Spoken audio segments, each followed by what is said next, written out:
I remember as a child I was told that I must be honest. And that's not the only thing I was told.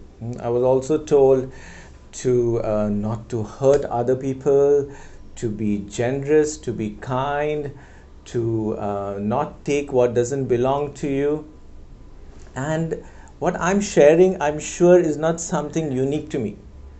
We all have been told by our parents, by our grandparents, by our elders to follow these moral human values, right?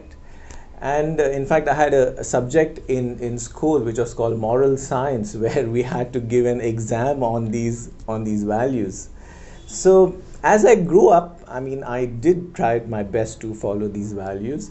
And as I grew up, I realized that most people don't seem to be following these values. And quite often, our own parents, we realize that even though we are told that we must follow these values, sometimes they are lacking in following these values. And when I ask in my class, it doesn't matter in terms of whether the person is from America, from Brazil, or from Argentina, or any part of the world. Whenever I ask in class, were you told that these values are important, that you must follow them? And everybody says yes. So which means that these values are universal values.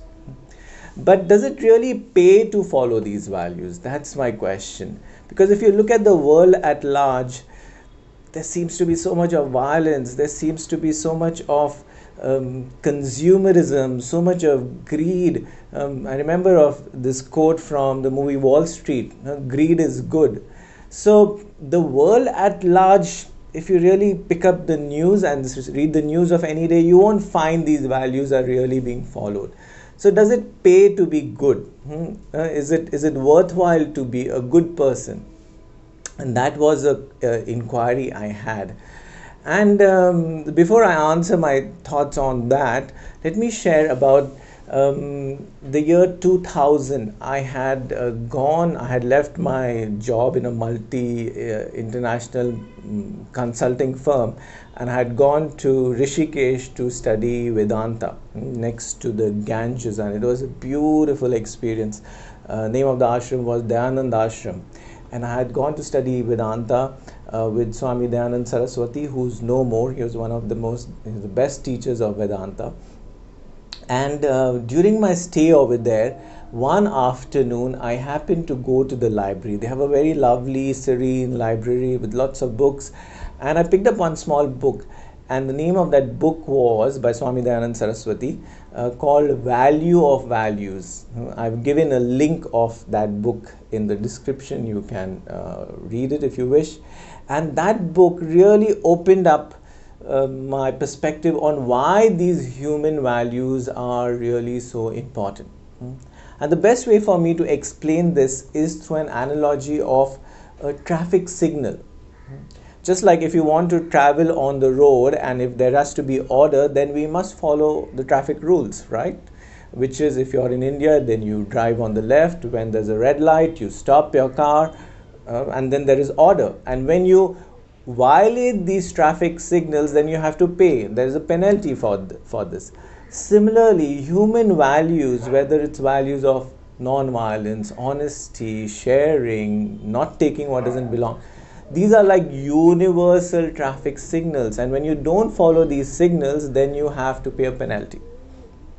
And the penalty that I'm talking about is not something to do with, if you, about karma, basically. If you do something wrong in this life, then the next life you have to pay for it. I don't even know, that's a matter of belief.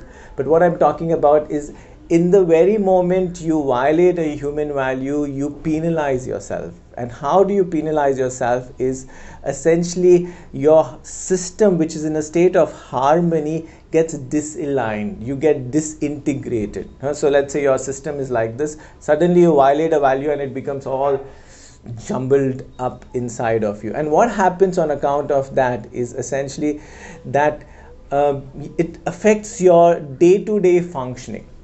Now, what do I mean by day-to-day functioning? Your thoughts get disrupted. You start having conflicting thoughts.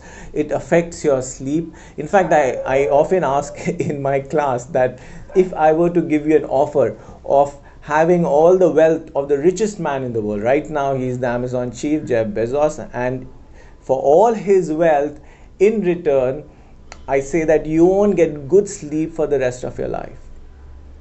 Or I say you will be constipated for the rest of your life. Would you want all that wealth in the world?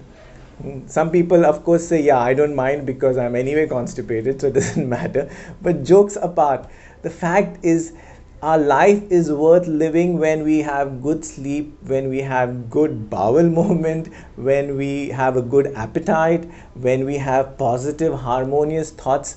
Then life is worth living, no matter how much you may have wealth in your bank account. All right? So when we follow these universal human values, this system of ours, which is the psychological and the physiological system, functions in harmony, and that is when life is really, really worth living.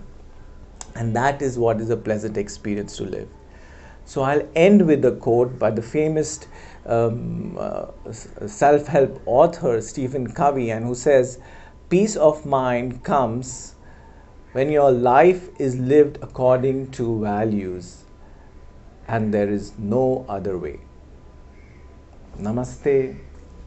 Thank you.